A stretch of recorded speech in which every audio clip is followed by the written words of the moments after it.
नमस्कार साथियों। हम स्पाइनल डिसऑर्डर के बारे में बात कर रहे हैं।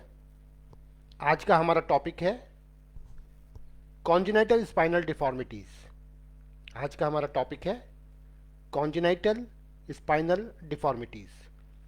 हम धीरे धीरे समझते जा रहे हैं कि एक स्पाइन होता क्या है। पहले इसके बारे में बात करी, अब डिसीज़ पे हम डिस्कशन कर रहे हैं और कौन कौन सी और कितनी डिसीज़ हो सकती है, एक एक करके इसको हम पढ़ते चले जाएंगे।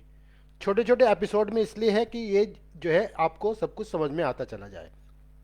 एक साथ हम सारा पढ़ते हैं तो सब समझ में नहीं आता है, तो छोटे छोटे स्टेप में हम उसकी स्टडी कर रहे हैं। तो आज का टॉपिक हम रख रहे हैं कॉन्जेनाइटल स्पाइनल डिफॉर्मिटीज़। होता क्या है पहले इसके बारे में पढ़ लें कि कॉन्जेनाइटल जो डिफॉर्मिटीज़ होती है of the spine are deformities identify at birth that are the result of anomalous vertebral development in the embryo. मतलब ये ऐसा है कि जब बर्थ के समय में जो भी आपको स्पाइन में डिफॉर्मिटीज़ होती है उसको हम कॉन्जेनाइटल डिफॉर्मिटीज़ कहते हैं। और जो आपका जो एम्ब्रियो का डेवलपमेंट होता है उसी वक्त उस वर्टिब्रा में कोई ना कोई डिफॉर्मिटीज़ हो चुकी होती है। यानी कि अगर दोबारा मैं पढ़ के बताऊं तो congenital deformities of the spine are deformities identify at birth that are the result of anomalous vertebral development in the embryo. Clear? Anatomically, a variety of tissues type are represented in the spine. मतलब कुछ जो tissues होते हैं जो कि spine में होते हैं, जिसमें कि हम दो को हम बात करें, एक तो मस्कुलर स्केलेटल टिश्यूज होता है, एक न्यूरल एलिमेंट्स होता है। इनके द्वारा जो है स्पाइन क्रिएट होती है। फिर several embryologic steps must occur to result in the proper formation of both the musculoskeletal and neural element on the spine. मतलब जो एम्ब्रियोलॉजी की स्टेप्स होते हैं उसमें जो है आपका मस्कुलोस्केलेटल एंड न्यूरोलॉजिकल एलिमेंट धीरे धीरे बनते रहते हैं और आपकी पूरी स्पाइन जो है फॉर्म हो जाती है ना। तो alteration in these embryologic step can result in congenital abnormalities of the spine. तो इसी जो अगर जब जब इसमें कोई मतलब प्रॉब्लम आ जाती है, यानी alteration in these embryological steps में जो कुछ प्रॉब्लम अगर क्रिएट हो जाती है तो उसकी वजह से आपको कॉन्जेनाइटल एब्नॉर्मलिटीज वहाँ पे जो है बन जाती है स्पाइन के अंदर की। हम बात कर रहे हैं, थोड़ा और समझे इसको। These congenital malformations of the spine can be classified into three main groups. हम इसको तीन ग्रुप में उसको हम डिवाइड करते हैं। तो पहले ग्रुप में हम बात कर रहे हैं व्हेन द न्यूरल ट्यूब। हमने अगर न्यूरल ट्यूब किसे कहते हैं, जब जब आपका जब स्पर्म एंड ओवम जब मिलते हैं तो मिलने के बाद जो एक एक्सिस बनता है उसको हम न्यूरल ट्यूब बोलते हैं, है ना। When the neural tube fails to completely close during the embryogenic development, मतलब जो अगर आपका जो वो जब एम्ब्रियोजेनिक डेवलपमेंट हो रहा है और वो न्यूरल ट्यूब पूरी क्लोज नहीं होती है, this is a neural tube defect. इसको हम न्यूरल ट्यूब डिफेक्ट कहते हैं। The most common example is spina bifida. उसमें जो एक डिफॉर्मिटीज पैदा हो जाती है उसको हम बोलते हैं स्पाइना बाइफिडा, ठीक है ना। तो स्पाइना बाइफिडा क्या होता है पहले उसे देख लें। It is a congenital disorder in which there is a defective closure of the vertebral arch. मतलब जो वर्टिब्रल आर्च है उसका जो क्लोज होता है ना वो जो पूरा क्लोज नहीं हो पाता है, यानी डिफेक्टिव डिस्क्लोजर उसको बोलते हैं, है ना। या sometime the spinal meninges and also the spinal cord can protrude through this. कभी कभी क्या है कि जो स्पाइन का मेनिंजेस होते हैं, बाहर के जो आवरण होते हैं वो, और स्पाइनल कॉर्ड भी जो है वो बाहर को निकल जाती है स्पाइनल जो है आपके शरीर से। And this is called the spina bifida cystica. इसको हम स्पाइना बाइफिडा सिस्टिका बोलते हैं, है ना।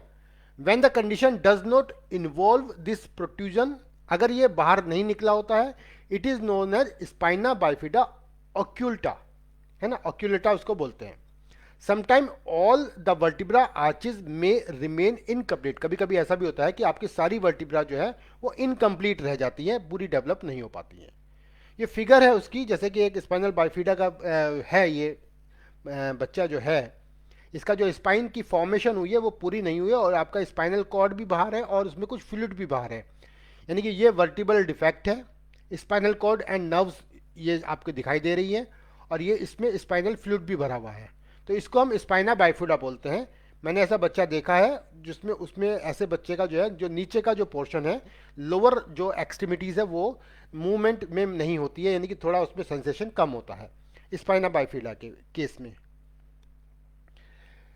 दूसरी चीज अभी हमने, दूसरा चीज और एक और कंजेनाइटल डिफेक्ट है, when two or more vertebrae fail to fully separate and divide with concomitant partial or complete loss of growth plate, this is called a failure of segmentation।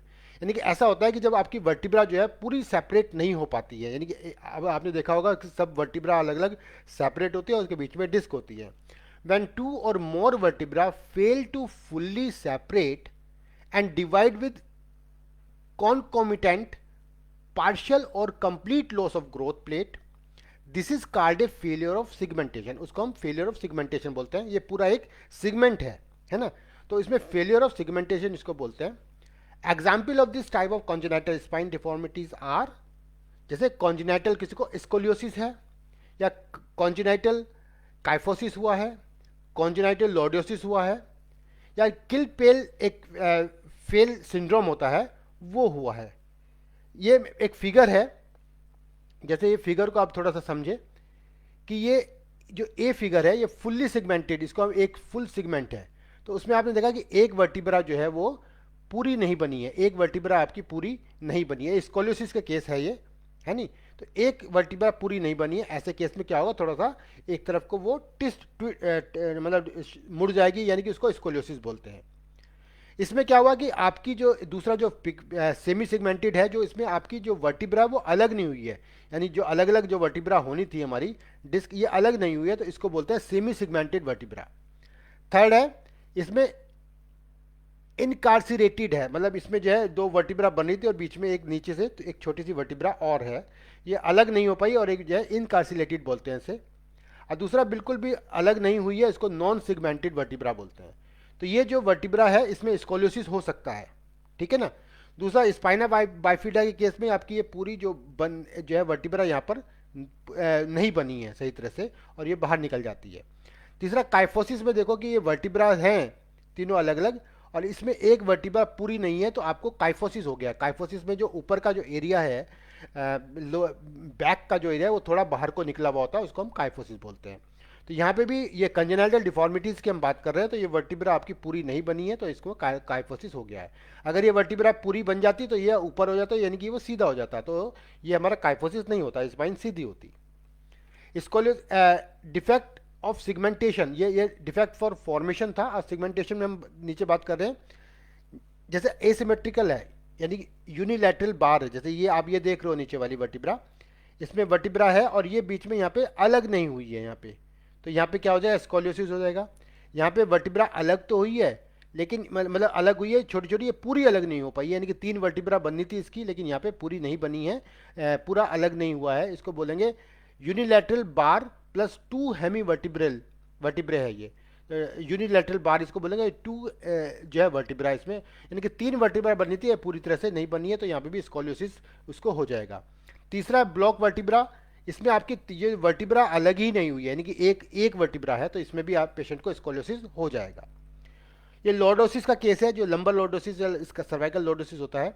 इसमें देखो जो ऊपर का और नीचे का वर्टिब्रा है वो अलग अलग है, लेकिन ये बीच में अलग नहीं हुआ है वर्टिब्रा, तो इसमें क्या होगा, आपका जो कर्व होता है वो पूरा मतलब डिफॉर्म हो जाता है, तो उसको हम लॉर्डोसिस बोलते हैं, है ना। लॉर्डोसिस कर्व जो है चेंज हो जाता है। तीसरा ये काइफोसिस, हमने पहले भी बात करी काइफोसिस की, यहाँ पर जो है आपकी वर्टिब्रा जो है पूरी अलग नहीं हुई है, और ये काइफोसिस हो गया है। क्लियर है। तो ये कुछ डिफॉर्मिटीज़ है जो जन्मजात होती है, इनको एक्चुअली हम ठीक नहीं कर पाते हैं, सर्जरी से या तो ठीक हो सकती है ये, इनको हम ठीक नहीं कर पाते हैं, लेकिन इसकी वजह से होने वाली परेशानियों को हम कम कर सकते हैं, जिसके बारे में हम बाद में जब ट्रीटमेंट सेक्शन पे आएंगे तब हम उसमें बात करेंगे। एक और हम कैलिपिल फेल सिंड्रोम हमने बात करी, जिसको हम KFS और या कंजेनाइटल डिस्ट्रोफिया ब्रेविकोलिस उसको बोल सकते हैं, एक ही सिम्टम होता है। इसमें क्या होता है कि ये जो है इसको also known as cervical fusion syndrome, इसको हम सर्वाइकल फ्यूजन सिंड्रोम भी बोलते हैं। पहले इसका पिक्चर आप देख लो, सॉरी ये पिक्चर है उसका। इसमें क्या है, सर्वाइकल वर्टिब्रा जो है वो कुछ फ्यूज है यहाँ पे, तो उसमें क्या है कि आपको जो लाइन होती है हेयर लाइन, वो जो है बहुत जो है वो दिखाई नहीं देती है, ऐसे कुछ सिम्टम होता है। तो इसमें क्या है, also known as cervical fusion syndrome, is a rare congenital conditions characterized by the abnormal fusion of any two of the seven bone in the neck. जो सेवन बोन होती है उसमें कोई टू जो बोन है वो फ्यूज हुई हुई होती है. It result in the limited ability to move the neck. इसमें आपकी जो नेक पूरी मूव नहीं कर पाती है, तो लिमिटेड एबिलिटी होती है. And shortness of the neck, गर्दन छोटी होती है, resulting in the appearance of the low hair line, और उसकी वजह से आपकी हेयर लाइन जो है लो हो जाती है. तो ये भी एक जो है डिफॉर्मिटीज़ है जो कि कंजेनाइटल डिफॉर्मिटीज़ है. तो आज हमने ये कंजेनाइटल डिफॉर्मिटीज़ के बारे में पढ़ा. कल थोड़ा हम और आगे इसके बारे में बात करेंगे. Thank you very much. आज थोड़ा लेट हुआ मैं, इसके लिए मुझे कहीं जाना पड़ गया था तो लेट हुआ, लेकिन कल हम फिर आगे हम 9 बजे से पहले ही इसको करेंगे. धन्यवाद साथी.